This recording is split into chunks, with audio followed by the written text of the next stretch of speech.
All right, brief review of protocol and rules for Illinois High School Powerlifting Association regional events. A lot of these will hold true for state as well. This is specific to regional. You'll have to excuse the construction in the background. Hopefully it won't be too noisy. I think we should be just fine, but here's what it looks like. To all coaches, just stay in contact with meet directors as much as you can. If you have any questions, go directly to the meet director. If you have questions on where to go, the address of the school should be easy enough to Google. But if you have a question on where to go, what door to enter, where to store your backpacks when you get there, refer to the meet director. We have an amazing group of meet directors, and then they can answer all your questions. Now, upon arrival, let me actually say this, before arrival, make sure that all of your athletes have the following. They have to have appropriate attire, so they have to have a singlet. They have to have an undershirt to go under the singlet for any event where skin might be touching equipment. So like for a squat or for a bench press, you'll need a shirt on underneath your singlet. You'll also need high socks for deadlift. So again, if the bar can touch your skin, it's got to be covered. So high socks on deadlift. If you want to bring belts, I highly encourage bring your own belts. It is possible that the host institution will have some, but don't bank on that. So if you use belts, bring your own. If you use chalk, bring your own, but use of chalk will usually fall to the discretion of the meet director for obvious reasons. It's a lot to clean up. So there might be designated areas or something like that, but bring what you need. Also bring hydration and snacks. These, when our athletes ask how long the meets will go, essentially they go till they're done. And, we try to keep it around an hour, hour and a half per event. But, safety is our first priority. And that sometimes means go a little slower. We can be a little more deliberate. So, we'll get through the events as quickly as we can, but they're done what they're done. What that means is you're probably gonna get hungry and thirsty along the way. Some of our regional events will provide refreshments or offer them for sale, but again, don't bank on it. Prepare ahead. Now, when you arrive, there will be someone there to collect the liability waivers, which should be filled out and signed, and registration fees. It's usually a pretty small registration fee.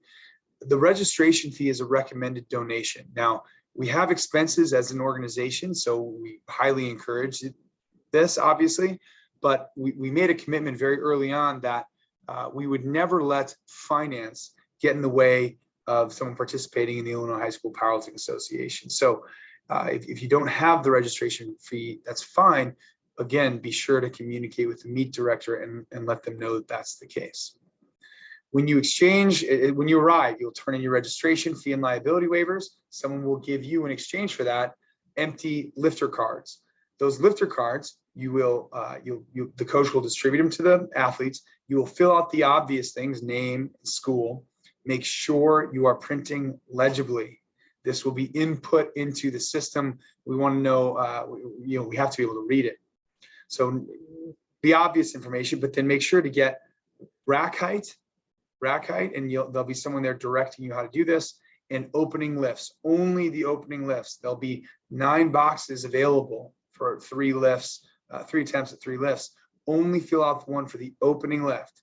You'll also have to get weighed in at some point. Again, listen to the meet director. There might be a designated space for it. Certainly, there'll be some scales around. So you'll weigh in. All of this will happen. And then the coach will collect completed cards only. The coach will collect all the completed cards and give them to the lead scorer. The lead scorer will begin inputting information into our scoring system. So if you can imagine, say you got a computer right here. Coaches will stack cards over here to one side. The scorer will start to input them into the system. He or she will then set them down.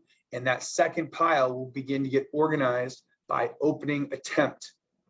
Once the entire pile has been input and sorted, we'll divide the pile into as many smaller piles as there are platforms. So for a regional, typically that's 3. So we'll break the group into 3 platforms. I think that's pretty straightforward. By the time we're doing this, the athletes should have started warming up. Okay, the athletes start warming up. There will probably be a brief review of rules. Once everything is input and sorted, the stack of cards will be distributed to the tables associated with the platforms. Once the opening address is done, those names will be called out at each platform. So on platform A, we have so-and-so from school X.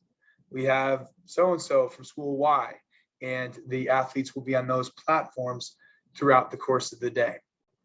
Simple enough. Now, I'll do a quick review of the rules. First, squat. There will be 3 judges at each platform, 3 judges at each rack. There will also be a designated spotter, at least one designated spotter, preferably more, but at least one. We're hoping for 3 if possible, 1 behind, 1 on each side. The calls for squat go like this, or the way it progresses looks like this. So a lifter will be waiting at his or her platform. The person at the scores table will call out their name. They'll say, Brian from school X, load the bar to 300 pounds. Once the bar has been loaded to 300 pounds, the head ref will give a call. That call will be either bars loaded or bars ready, some signal to let the lifter know that it's safely set up, safely and accurately set up. Once they've been given that call, the lifter may approach the platform, approach the rack, set up, remove the bar from the rack, step back and settle in. Once the head ref sees that the lifter is standing up straight, what does standing up straight mean? Essentially means joints aligned from shoulder to ankle, knee, hip, shoulder, joints aligned vertically. And the lifter looks under control, ready to go. The head ref will give a squat call. Squat is a clearance, not a command. So when you get a squat call, you may begin the movement anytime after the squat call. You don't have to go right on the movement. You may begin anytime after. Once you've received a squat call, you can't fidget around anymore though. Okay, you can't open up your hands, you can't shift your feet. Once you get the squat call, the only movement you can do is down and up. And then once you're back up, you go all the way down, all the way up. Once you're up, safely stacked again, you'll get a rack call.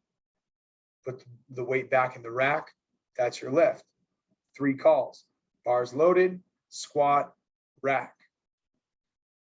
Depth is something that we talk about, and I highly recommend people check out videos on depth, on posture, all of those things. This is really just a video for the referees, the sort of the basics. So the way that we look at depth is we, from the side judge perspective, put a sort of a visual, put a point on the knee, the top of the kneecap, if you can imagine this, top of the kneecap of the lifter, draw a line straight across. Then move up, put a pin or a visual marker on the hip joint of the lifter when they're in a stacked position.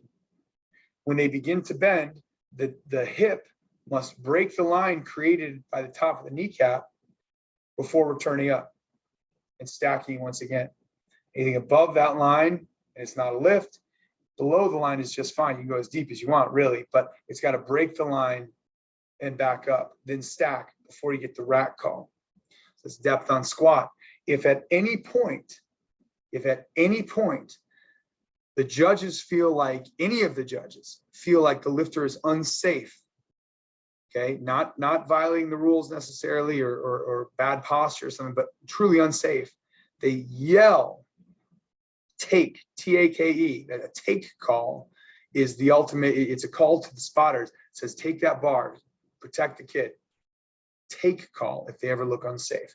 So there's that in your back pocket. Anyway, that's it for squat. Once we're done with our squats, okay, we'll get a little break down, then a little break, maybe a snack, start warming up for bench press. Bench press, the way we do it, we have 4 calls. So here's what they look like. Same bars loaded call. Okay, so Stevie from school Y, load the bar to 200 pounds. The head ref will be sure that's from table worker. The head ref will ensure that the bar is loaded correctly. They're 200 pounds on the bar. Bar's loaded. Stevie will approach the bar. They can get a lift off from a teammate. That teammate will then get out of the way so that the judges can observe.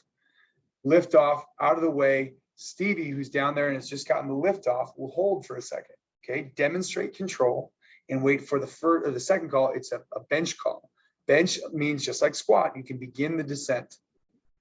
So remember, bars loaded on rack, bench is the second call, down, pause on the chest, press is the third call. After the press, you go up, show control, fourth call is rack, rack it back. 4 calls. Bars loaded, bench, press, rack, just like that. Once the press call is usually pretty quick. Once it's stable and not moving on the chest anymore, you'll get a press call. So the more control you show on the way down, the quicker you get a press call. Once you get a press call, the bar may only move in one direction.